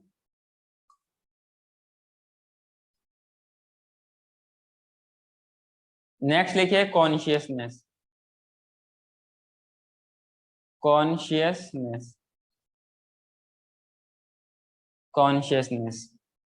तो बोलिए आगे बढ़ूं या पे छोड़ दूं?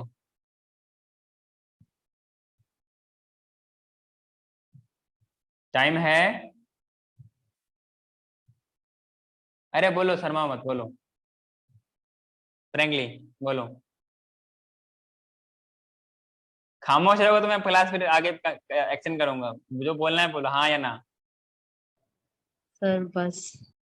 बस मतलब ये कि आप लोगों को पढ़ाई अच्छा नहीं लग रहा है ना, मतलब लेक्चर समझ में नहीं आ रही आप लोगों को ना।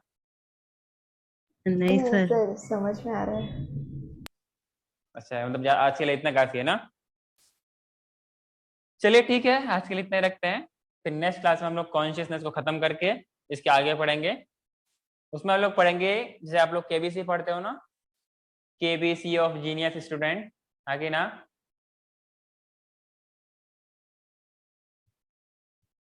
केबीसी केबीसी पढ़ते हैं आप लोग ना, यहाँ पे हम लोग क्या पढ़ेंगे, केडीसी या केपीसी ऑफ जीनियस स्टूडेंट, मतलब किंगडम, डिवीजन और phylum, order, family, genus, species. बात क्लियर है? यस। यस किसी को सर। कोई डाउट है क्या? नहीं सर। पक्का?